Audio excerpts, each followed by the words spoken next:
Marc Johnston here with High Thrive Coaching, High Thrive Live. They are our live stream that we have every week here on Thursdays. So this week I have been looking through the comments in the group and listening to some of the people that I've been working with and trying to really figure out, okay, what is it that everyone needs here? And one of the themes that I was seeing this week is some of the difficulty that people have been having with a spouse that is shutting them out. And I'm sure most people at some point in their marriage have probably experienced that. Even me, even me, who my job is to help people with marriages. There are times when my wife and I don't get along, and we have when there is a little bit of that silent treatment. But the thing is, there are things to do when this happens. There are things to do when your spouse is stonewalling you, when they're giving you that silent treatment. And I just want to go over those things here today. Now, as always, I would encourage you to leave some comments. Let's get some discussion going. Especially as I'm doing this live, I love to see your questions and comments here and to address those right here. So, first off, let's talk about what is going on when this is happening. For, on my end, when I hear that a husband or wife is giving the silent treatment, that they're not responding at all, it 100% tells me that there's a lot of discomfort going on there. There's a lot of discomfort expected in these interactions. Otherwise, what would be getting in the way of having some sort of conversation? Now, what this really is, I can guarantee you, it's about a fear of rejection. If they open up, if they talk about things, if they end the silent treatment, or if they actually nail down a conversation and actually talk with you, they're worried about whether what they have to say is going to be well accepted, or if it's going to be considered, or if it's going to be listened to. And this is what it's all about. It may be that in the past there have been actual rejection that goes on. Maybe you or your partner have gotten into arguments and there's been statements such as, "I'm not going to listen to you," or just outright rejection. Maybe it's something like that. Maybe it's something a little bit more subtle. Maybe it's that the two of you have actual conflicting values or conflicting beliefs or views, and that when your husband or wife tries to share their conflicting views with you and it's not accepted, on some level they feel a little bit of that rejection right there.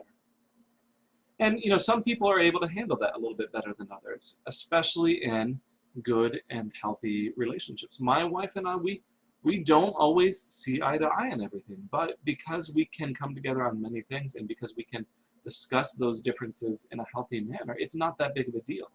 In other circumstances, maybe because of some sort of history, or maybe because of previously poorly handled arguments, just that resentment and that rejection builds up to the point where they no longer feel that comfort in being able to be intimate emotionally or to open up with you. So with that said, with it being all about this fear of being rejected or not listened to in some way, our gut reaction in many of these cases is either to, I see this all the time, either people try to punch through those walls, or if they actually recognize that there's been hurt going on, they might try to apologize. But as I'm sure you can see, this doesn't always work. And there's a reason for this. It's still about that concept of rejection here. If they don't believe that there's going to be some amount of acceptance, or that you can demonstrate that acceptance to them, what they're looking for, that acceptance that they're looking for, they're still going to continue with that silent treatment and that just all that defensiveness. Oftentimes what it takes is this demonstration of acceptance. And if we had to take even a step further back, what it takes is actually addressing the discomfort right there, that feeling of rejection right there, instead of moving on to whatever it was that you were trying to talk about. So, for instance, I can remember, and like I said, my wife and I, we do have our arguments. This was even a couple weeks ago. I can remember it got to a point, it was a Sunday afternoon, and my wife and I, we got to the point where we weren't talking to each other. There's a lot of tension. And I took a moment, took some time, I went out for a walk to clear my head. And when I came back, what I ended up doing is I addressed that tension in between us, that discomfort. I said, you know what, I just noticed we haven't really been talking to each other, we've been really silent. What's going on here? I would love to hear what's going on. And right there, it was that invitation to open up, that demonstration of acceptance that punched through.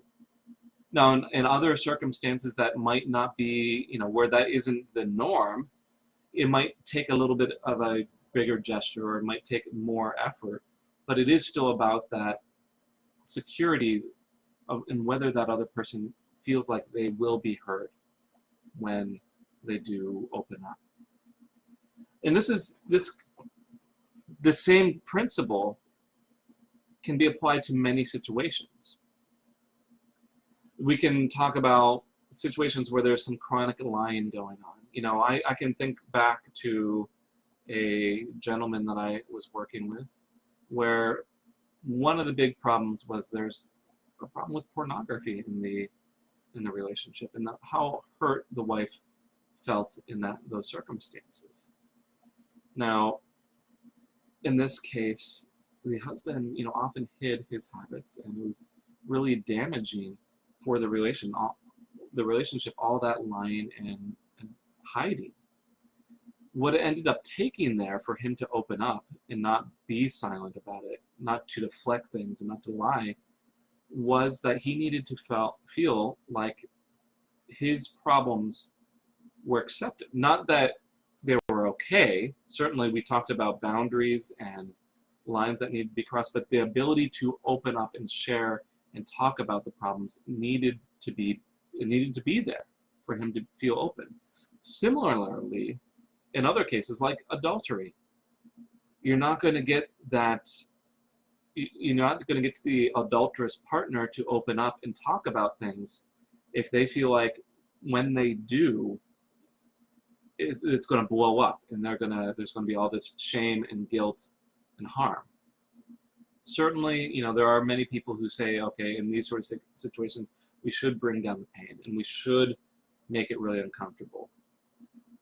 But in a marriage where you're trying to heal, having to deal with that pain you have to deal with the aftermath. We could even apply this to, I was thinking back to a call that I had a few weeks ago, and the husband was having a lot of difficulty even accepting and feeling love. He was expecting that rejection from many people. And what was breaking through to this husband was when it could be demonstrated, when he was sure that his wife could, that he could open up to her, that he could talk about these problems, that he could be open about it. And what this takes is that certainty of acceptance, the lack of rejection. As soon as there's any judgment or blame or criticism that happens, you will at least diminish, if not outright shut down, any amount of trust, emotional intimacy, openness. So just to recap, if we are talking about a problem of stonewalling, it is about rejection. And the path to fix that is going to be about helping that individual have some assurance that no matter what they have to say, it can be discussed with some amount of understanding from their point of view. And we have some caveats there. Even if it is a damaging problem, we have to deal with that, but we need to get things out into the open to fix them. So I hope that helps. Jeff Hogan, he's asking, what's more important, being right or healing the wounds? I know I can forgive and move on from all this if my wife would just soften her heart. Well, you know, obviously I'm just gathering from Jeff's statement right there, you know, I'm just guessing that he's believing it's more important to heal the wounds. And I would agree with you. In this case, you know, there are those times when people just hold on to needing to be right. And that need to be right can feel really rejecting to the other person. It does shut them down. It does lead to this stonewalling. As far as softening the heart, after all this happens, once again, it goes back to that idea of this person needs some assurance that they can open up, that the things that they're going to say aren't going to be shut down or rejected or belittled, you know, or even more subtly, that it's just going to be heard even if you two disagree, and that their view is actually considered. And until they believe that, it's just not going to work out. Sometimes, I will admit, sometimes this is completely on the hurt individual. There are cases where, you know, they might have grown up in a damaged family where they did not learn how to really be open, where they learned from an early age that it's really difficult to open up and to share feelings. But so that is going to create some problems. It is going to really harden people's hearts and make them guarded.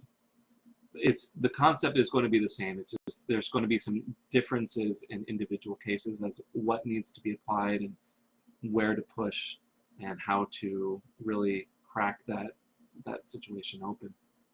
So unless there's any other questions, you know, I would love to see your comments and discuss them later on. If you do have comments, please leave them. I will check in a little bit later. Yeah, and Jeff says, you know, sad part is I hit the nail on the head with that statement. So, you know, if you're needing some extra help on this, I mean, this is what I help with all the time. So I'll stick around for a few minutes and I'll answer some comments here. And if other than that, I hope you enjoyed the live stream, and let us know how we can support you. All right. Have a good day.